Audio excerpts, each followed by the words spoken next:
El día de hoy estamos asistiendo a un acto trascendental en la vida cotidiana de esta Corte Superior.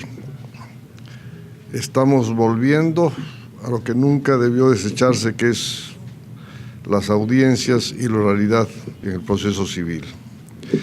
En la década del 90 entró a regir el Código Procesal Civil y, como lo ha dicho el doctor Lama, la forma de pensar de los jueces y operadores de justicia de ese momento hicieron que el modelo de audiencias no tuviera mucho éxito, y en la primera década de este siglo se modificó la ley y se volvió al proceso escrito.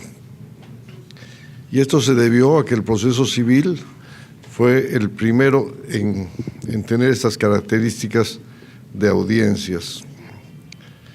Pero poco a poco se dio el Código Procesal Penal, la Ley de Trabajo, y los magistrados fueron acostumbrándose a la tramitación de los procesos con audiencias y oralidad. Pero civil se quedaba pues retrasado por estas modificaciones legales. De pronto, el año pasado, un juez provisional de la Corte Suprema especialista en civil reparó en que la ley dejaba un resquicio que permitía, sin una modificación legislativa, volver a las audiencias y a la oralidad. Y se lo hizo saber al doctor Lama, miembro del Consejo Ejecutivo, y entre los dos hicieron este proyecto de audiencias y oralidad en el proceso civil. La primera corte en tomar este nuevo modo de administrar justicia fue la Corte de Arequipa, y el éxito fue inmediato.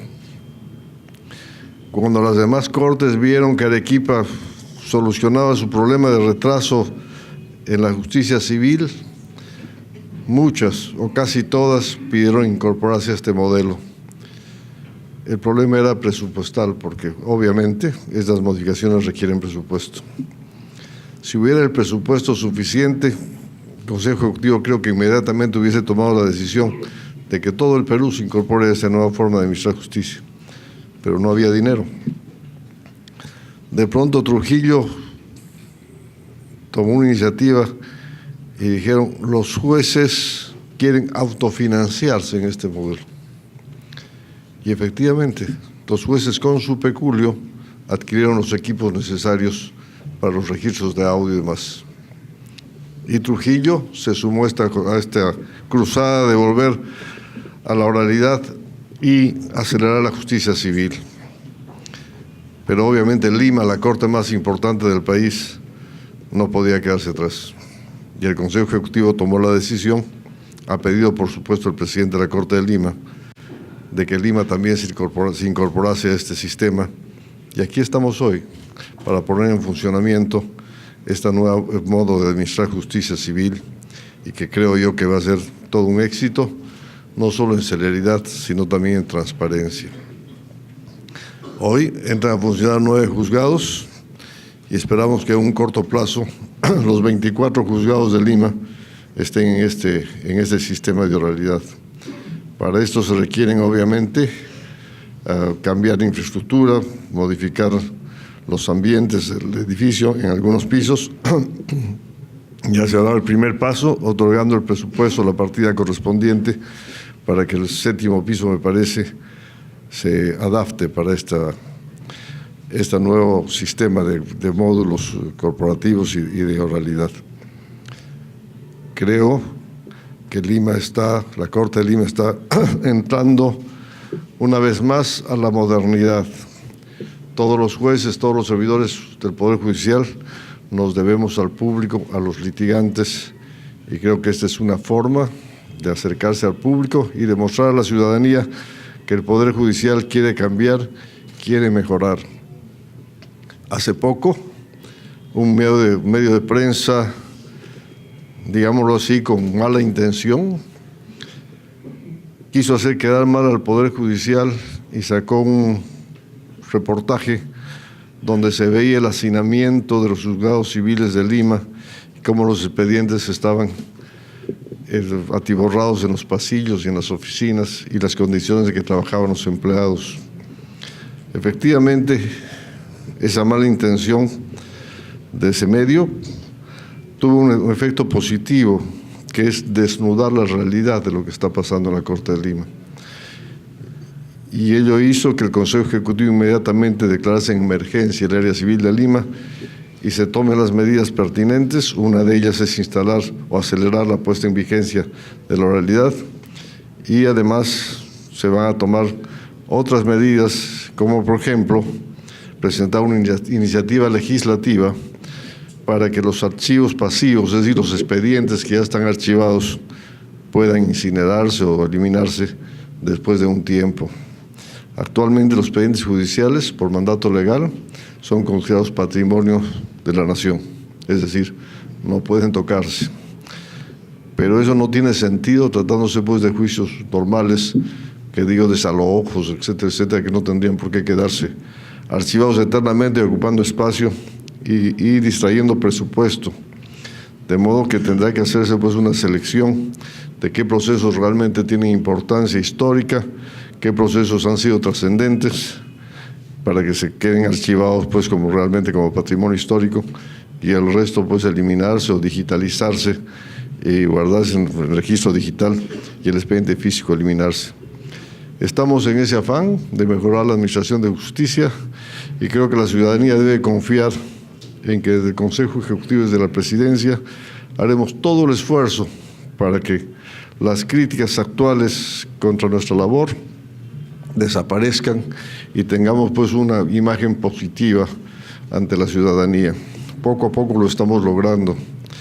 El año pasado, cuando salieron los famosos audios que desacreditaron totalmente el sistema de justicia, la aceptación de la ciudadanía respecto al Poder Judicial llegaba al 6%, de acuerdo a todas las encuestas. Cuando recibí la posta en la precondición del Poder Judicial, la recibí en 17%, es decir, la gestión anterior ya logró remontar un tanto ese rechazo que había de la ciudadanía. Hoy, en la última encuesta que se ha publicado la semana pasada, estamos en el 30% y, como se dice, subiendo, ¿no? Esperamos que al término de mi gestión esta aceptación pase pues del 40% o quizá más. Si logramos esto, creo que será un gran paso, un gran logro del Poder Judicial, que tiene que legitimarse ante la opinión pública, ante los litigantes y ante todos los ciudadanos. En esa labor queremos comprometer a la decana del Colegio de Abogados para que el gremio de abogados, de letrados de Lima y de todo el Perú, porque la señora decana además es presidenta de la Junta de Decanos, ¿no?, ayuden a la judicatura y a los empleados judiciales en cambiar la imagen de la justicia. Cambiar esta imagen no solo depende de los magistrados, depende de los servidores judiciales y también depende de los abogados. Que todos actúen con ética, con responsabilidad y sobre todo con transparencia.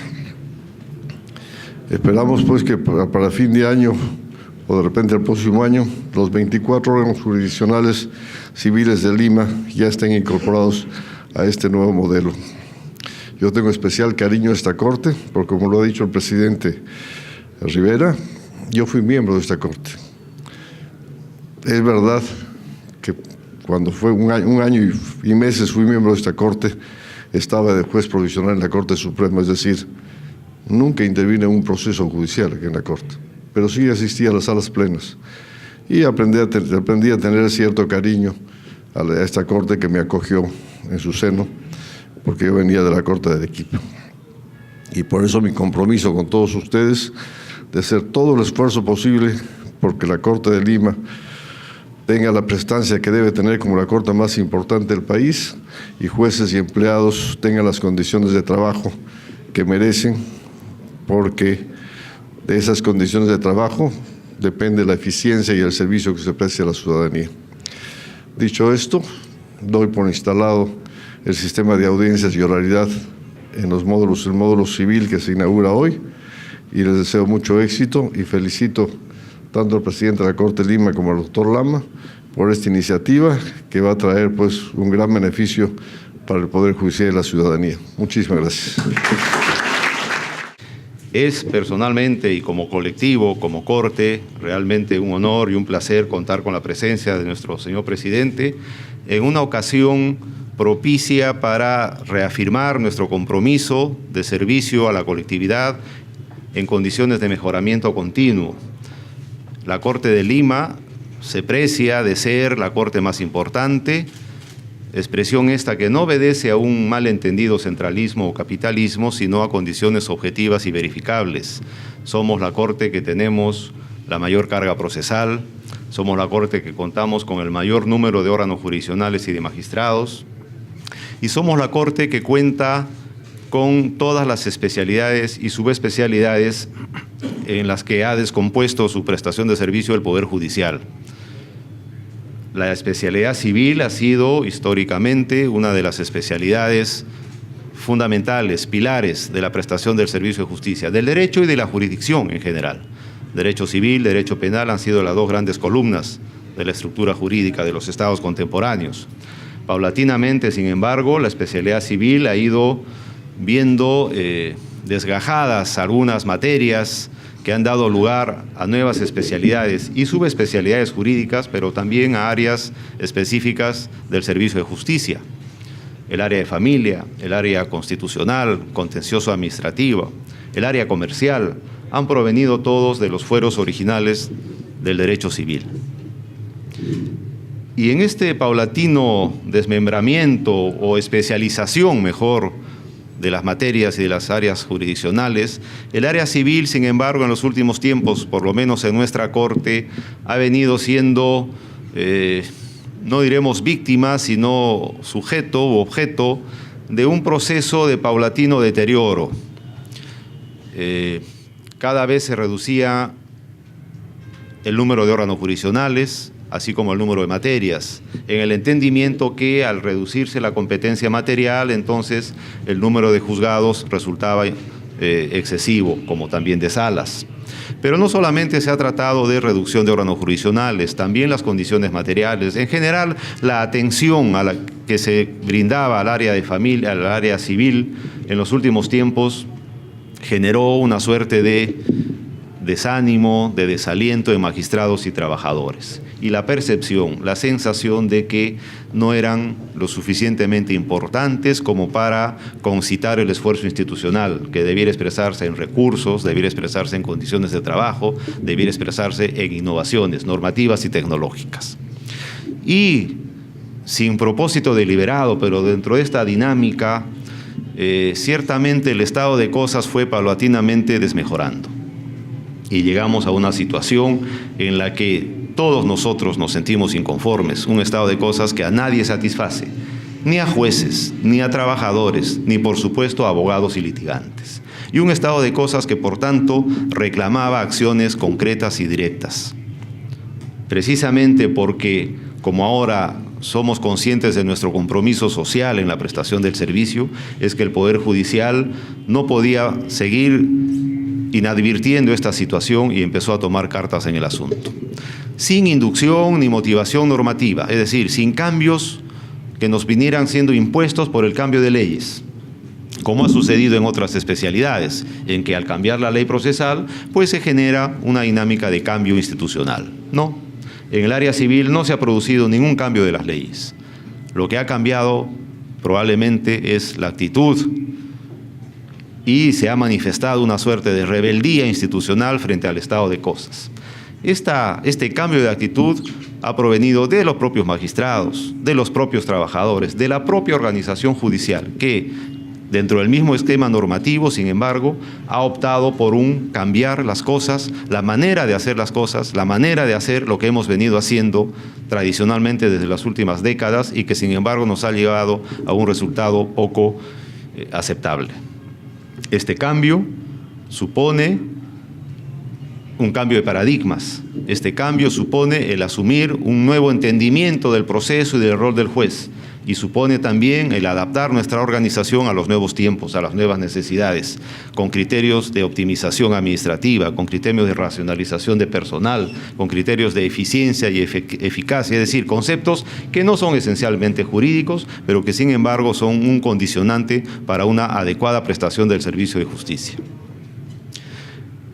Y entonces estamos hoy aquí como una muestra palpable de este propósito de cambio colectivo, institucional, voluntarista si se quiere, expresado en una nueva forma de gestión al asumir la práctica de la litigación oral dentro del proceso civil, que reitero, no está determinado ni propiciado por un cambio de normas. Sencillamente estamos reinterpretando las normas constitucionales, las normas legales, revisando nuestras prácticas, nuestros estilos de trabajo, nuestra organización, para imprimir un mejoramiento permanente, continuo a nuestra actividad diaria.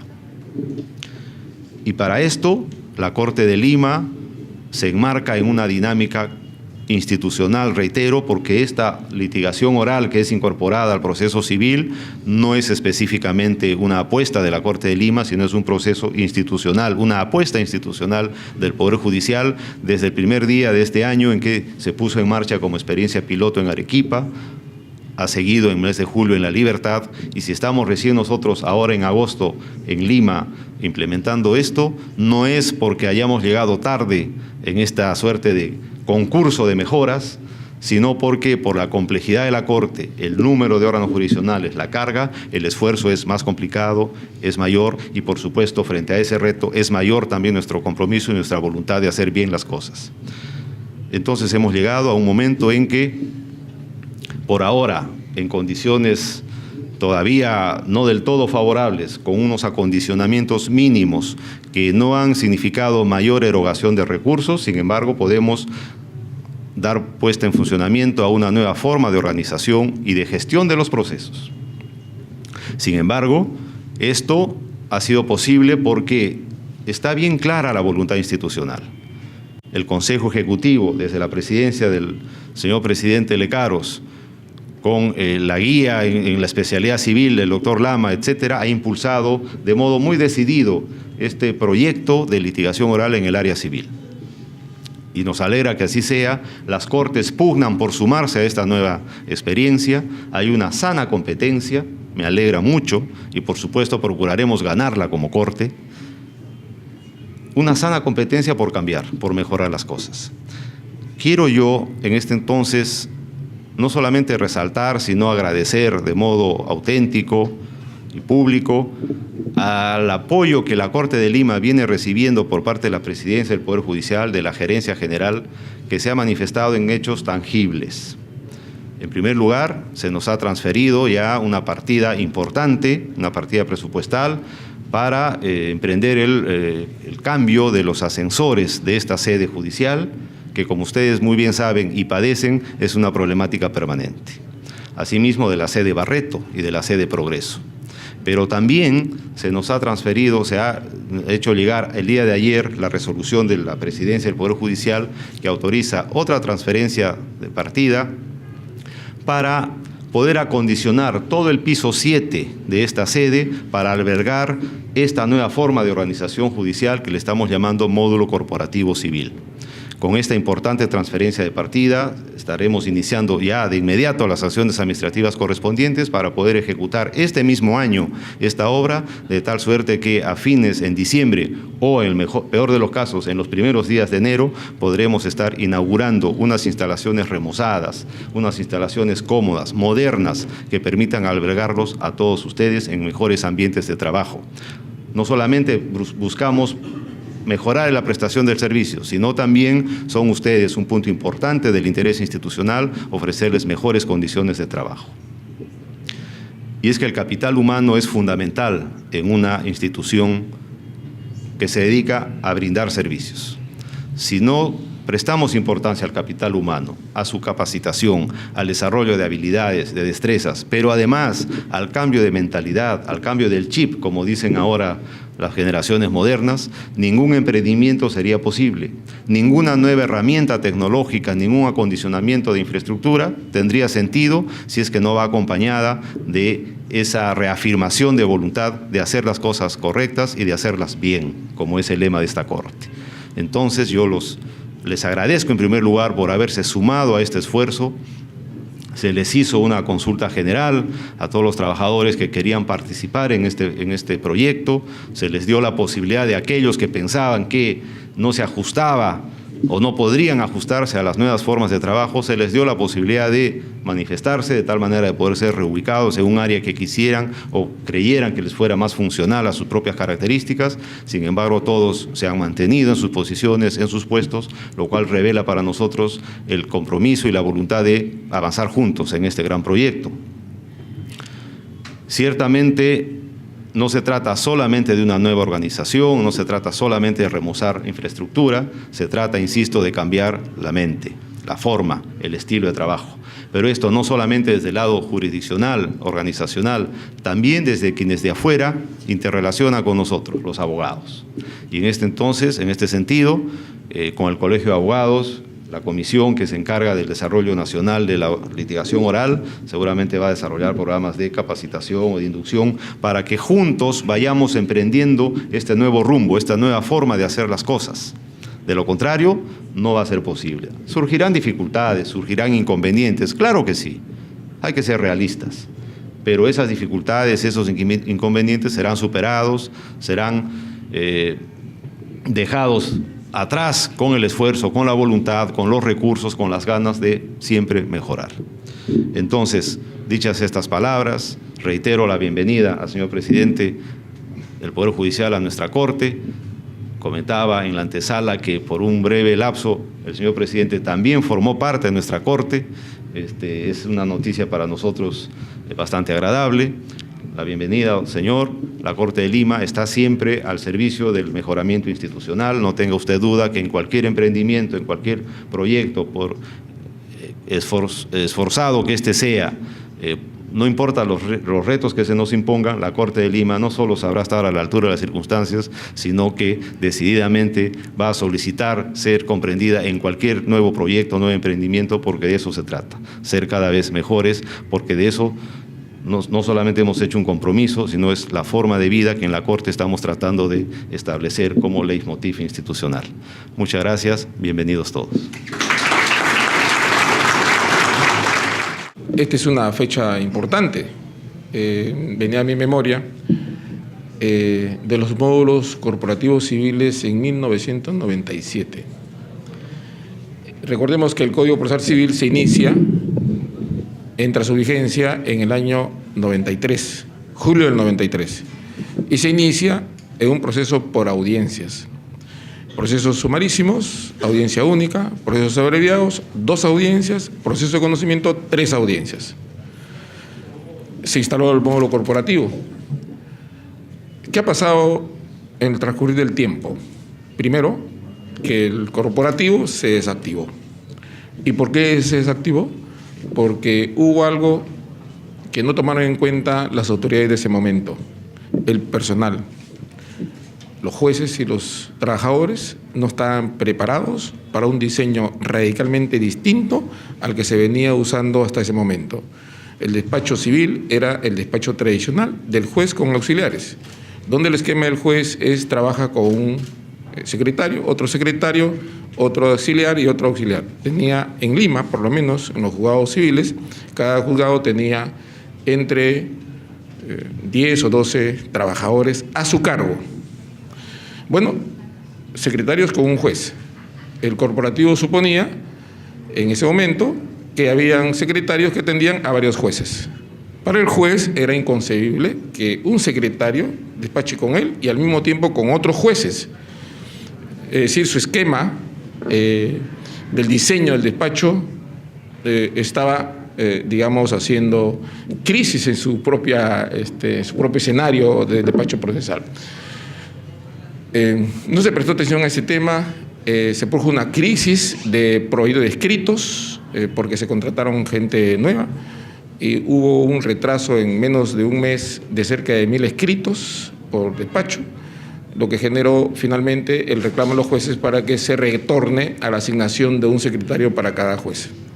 Se desarmó un poco el corporativo, se asignó secretarios para cada juez, supuestamente por 6 meses, hasta que se internalice el nuevo diseño y, por supuesto, se quedó ahí para siempre, ¿no? Luego vinieron los desprendimientos, que ha comentado muy bien el doctor Miguel Ángel Rivera. Comercial fue a otra especialidad, constitucional, familia, contencioso administrativo, y de 60 juzgados civiles se ha reducido a 24.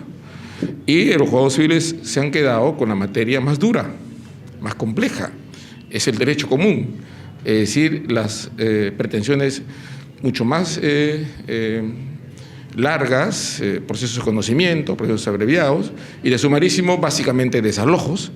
En general diríamos que la especialidad civil se tornó la especialidad del derecho común, ¿no? De la matriz del derecho. El derecho no especializado, el derecho común. Y esas causas complejas siguieron la ruta no del juicio por audiencias, sino del juicio escrito. Es decir, en el año 2007-2008, una norma, desactivaron las audiencias en materia abreviados y en materia de procesos de conocimientos. Ya no hay audiencias, solamente queda la audiencia de pruebas y en el sumarísimo queda la audiencia única. Efectivamente, el presidente de esta Corte ha dicho que se ha producido un cambio. A diferencia del año 97, el cambio que ahora se produce no es legislativo, es de actitud del juez. Los jueces y trabajadores han entendido que la ruta que se ha venido siguiendo en los últimos años ha traído un resultado desastroso. Caos, crisis, dilación de los procesos, procesos farragosos, expedientes muy voluminosos que ocupan los espacios de los pasadizos, los archivos no pueden soportar el tamaño de los expedientes, los anaqueles se hunden y los trabajadores tienen alto riesgo de su propia seguridad personal. Entonces, ese es un tema que debió haber sido abordado antes. El Consejo Ejecutivo, a instancia de la propia Corte, lo está abordando ahora, poniendo atención a esta nueva situación presentada por los propios jueces. Lo importante es que retornamos al juicio por audiencias, pero con un agregado que no había en ese momento, la oralidad. Y hay que distinguir que una cosa es juicio por audiencias y otra cosa es juicio por oralidad. Sin duda que para que haya oralidad tiene que haber audiencias, pero el hecho de que haya audiencias no supone que haya oralidad. La oralidad supone un conjunto de elementos que le permiten al juez el conocimiento directo e inmediato de las pretensiones, de las defensas, de los hechos, de las pruebas, y poder interactuar con ellos, con las partes y sus abogados, el conflicto que da origen a ese proceso. Yo siempre hago una semejanza entre audiencia y oralidad.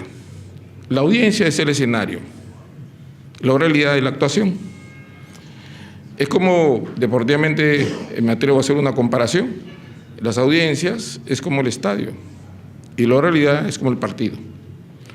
Pueden haber muy buenos estadios, muy buenas audiencias y un mal partido, ¿no es cierto?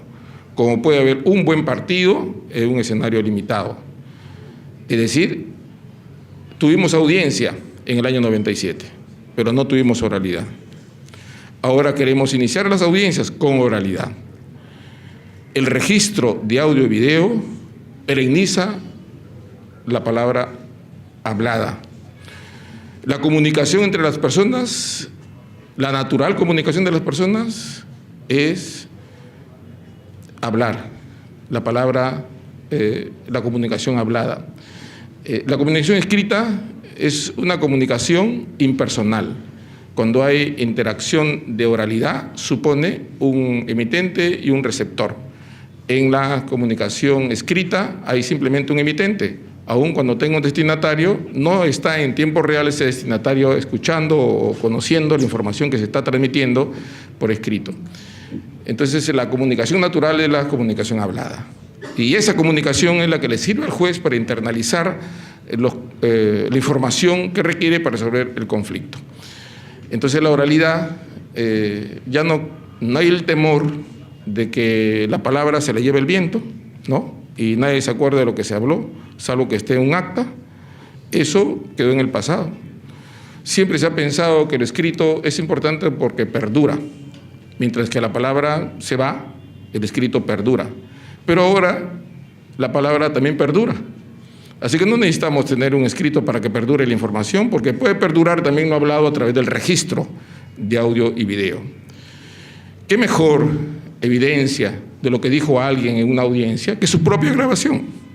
Cuando él se dirige al juez, cuando él se comunica con el juez, cuando refuta o contradice los argumentos de la contraria, toda esa exposición queda registrado. Bueno, felizmente, en medio de todo este desorden normativo creado por la desaparición de las audiencias, en el 2014 el legislativo modernizó algunos artículos del Código Procesal Civil y entre ellas el artículo 204 del Código Procesal Civil, referido a la audiencia de pruebas. Y por primera vez en el Proceso Civil se autoriza al uso del registro de audio y video para las audiencias. Es más, dice algo que no dicen las otras normas procesales que también tienen oralidad en el Perú, penal o civil, o laboral. Dice el 204, que es un pedacito de oralidad en el esquema escrito del proceso civil, dice que la audiencia de pruebas se registra en audio y video, la que se agregará al expediente. En caso que no hubiere registro audio y video, se levantará acta. Significa que si se registra en audio y video la audiencia, no necesitas acta. El acta solo aparecerá en el caso que no tenga registro. Ese es el texto del 204. Ha habido mucha discusión en el área laboral y en el área penal respecto al acta. ¿Qué debe contener el acta? Incluso algunos jueces penales, siguiendo una jurisprudencia de la Corte Suprema, se estableció que el acta debe contener la transcripción de lo actuado en la audiencia. Y se imaginan ustedes, secretarios, transcribiendo todo lo que hablaron en la audiencia, dedicando tiempo a un esfuerzo que ya está en el registro. Entonces, actas kilométricas, escritas, ingresadas al expediente, agregando papel a lo que ya existe como audio. Creo que ese artículo 204 es un buen referente para entender lo que supone la oralidad y la aprehensión o la permanencia de lo hablado en el expediente, ¿no? Así que no necesitamos, para que perdure en el tiempo la información registrada por los jueces, no necesitamos de lo escrito, que siempre se ha entendido como algo importante porque es lo que nos permite perennizar, sino que también puede perennizar lo hablado. Y la ventaja de lo hablado es que normalmente es una comunicación espontánea. Cuando el juez le dice al abogado, oralice su defensa, dedujo una excepción, oralice su excepción, él no puede decir en esta interacción de las partes con el juez, me remito a lo que he puesto por escrito en la fecha, ¿no? Él tiene que oralizarlo. Y a veces, esto conversamos con la doctora Portocarrero, y a veces los abogados, obligados por el juez para que oralice, cogen el escrito y lo leen. Y el juez le dice, si usted lo va a leer, yo también lo puedo leer, así que mejor oralice. ¿Qué significa oralizar?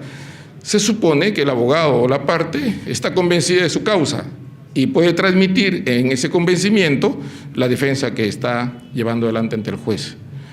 Ese convencimiento arroja una información valiosa para el juez porque permite directamente de ellas, de las partes, la información suficiente y generalmente veraz, claro, sujeta a confirmación con la prueba, no basta con lo que se dice, sino que está sujeta a la confirmación por la prueba, y tomar la decisión ante ellas, sea de una decisión incidental, interlocutoria, o sea de la decisión final.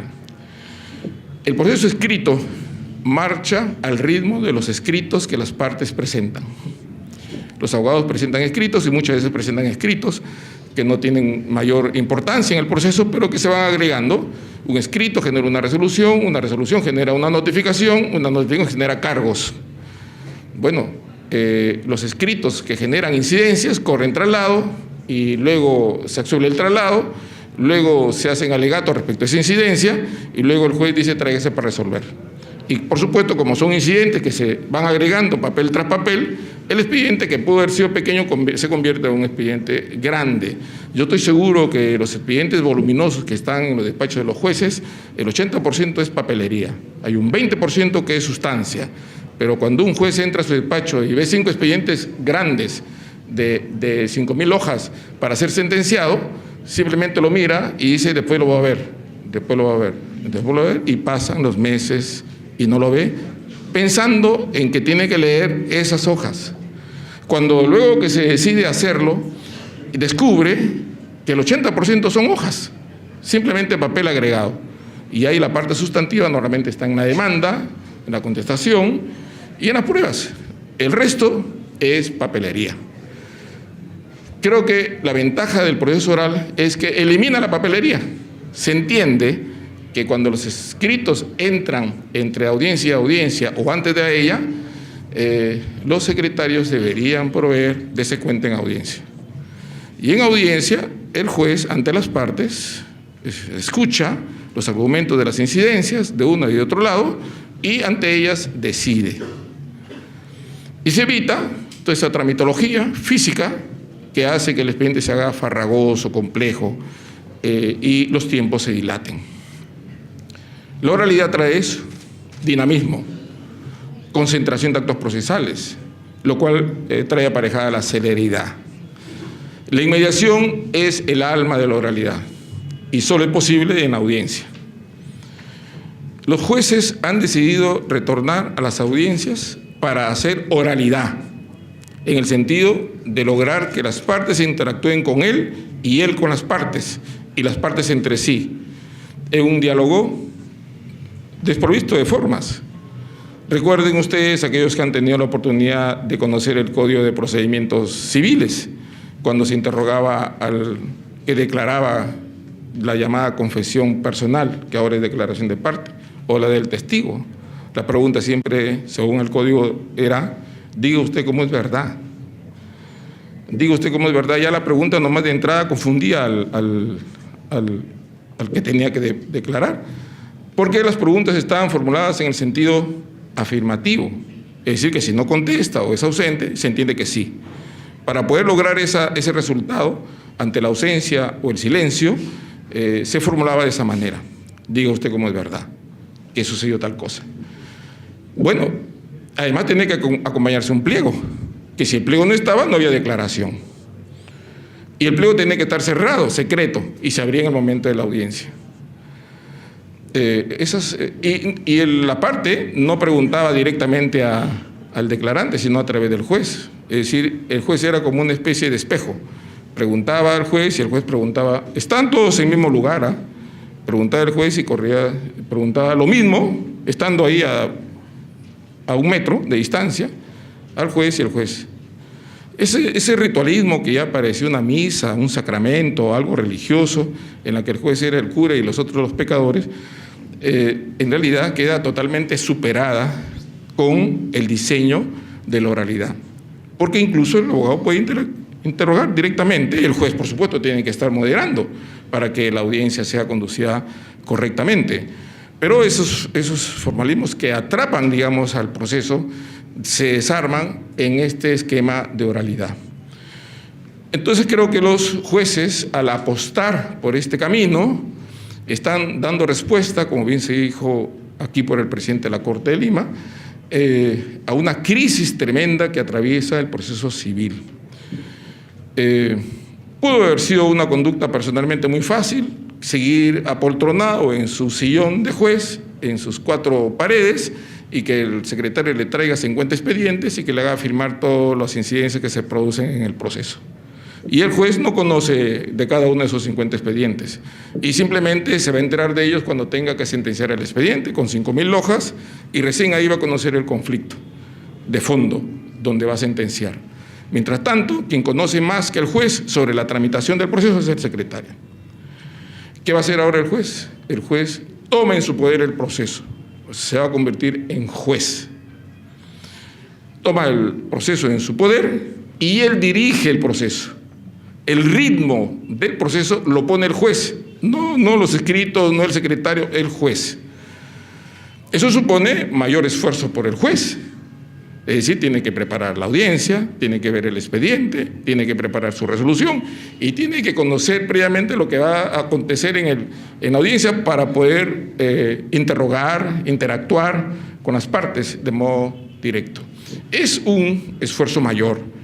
En realidad, el juez en mediación y en la oralidad es más juez. Frente a las partes, decide los conflictos él directamente. Y por supuesto, para la sentencia probablemente se reserve un tiempo, porque a veces los procesos no son tan simples, requiere una meditación mayor, pero sí creo que puede tener el sentido de la decisión en ese momento. Bueno, se ha mantenido en el juicio sumarísimo la audiencia única, pero hay un plus que decíamos hace un momento. Ya no es solo la audiencia única con su acta, es oralidad en la audiencia única. Eso convierte radicalmente el esquema tradicional. Hablar de oralidad entonces ahora es un escenario distinto al que se presentaba en el año 97. Son escenarios totalmente diferentes. Y lo que ahora tenemos es, como dicen algunos académicos, profesores universitarios, es una creación pretoriana de los jueces. Creación pretoriana supone que los propios jueces han decidido dar una respuesta de este tipo. En Arequipa está funcionando, en Trujillo también, y ahora en Lima, la corte más grande, y el Consejo Ejecutivo ha dicho que se instale una estructura, un diseño del despacho corporativo, ya con la experiencia que las cortes tienen respecto al juicio laboral y al juicio penal, respecto al funcionamiento de los modelos corporativos. No es nuevo para la Corte de Lima la oralidad ni el despacho corporativo. Ya existe en este edificio 3 pisos que desarrollan espacios de módulos corporativos. Laboral tiene igual número de juzgados y tenemos despachos corporativos en los 3 pisos. Creo que no es algo novedoso para nosotros, por el contrario, la experiencia que nos trae el proceso laboral va a enriquecer al módulo corporativo civil, lo va a repotenciar, digamos, porque si bien es cierto, las materias son diferentes, pero el diseño del desarrollo del proceso es similar. Yo quiero felicitar a los jueces especializados de esta Corte, sobre todo aquellos que han decidido incorporarse a la oralidad. Es cierto, hay todavía un trabajo por delante que hacer, intensa capacitación, intensa abordaje de los temas teóricos, prácticos, talleres, no solamente de los jueces, también de los abogados, con quien ya hemos entablado coordinaciones y estamos próximos a hacer actividades con los abogados respecto a lo que significa la oralidad en el proceso civil y también, por supuesto, en el proceso laboral y en el proceso penal, porque el tema de oralidad es, en este caso, transversal. Y además, por supuesto, a los trabajadores que han decidido incorporarse a este diseño corporativo y que también serán objeto de capacitación e inducción en el manejo de este diseño nuevo, que se retoma con mejores condiciones que las que se produjeron en el año 97. Y además, por supuesto, reconocer y felicitar a la presidencia de la Corte de Lima por el impulso que le está dando a este proyecto. Si bien es cierto, nació el año pasado, en el año 2018, pero se está cristalizando ahora y está tomando vida durante el periodo actual. El Consejo Ejecutivo, a la cabeza del presidente, ha tomado seriamente esta salida, esta alternativa de los procesos civiles y está tramitando ante el Ministerio de Economía y Finanzas un presupuesto adicional para que todos los juzgados civiles de la Corte de Lima entren a la oralidad en los próximos meses. Por todo ello, expreso mi complacencia, mi agrado personal y, por supuesto, a nombre de la comisión que integramos por encargo del Consejo Ejecutivo esta tarea, vamos a redoblar nuestro esfuerzo y agradecer a todos ustedes por su disposición en esta labor que finalmente va a ser de beneficio para los justiciables, para que sus procesos se resuelvan con transparencia y con celeridad. Muchas gracias.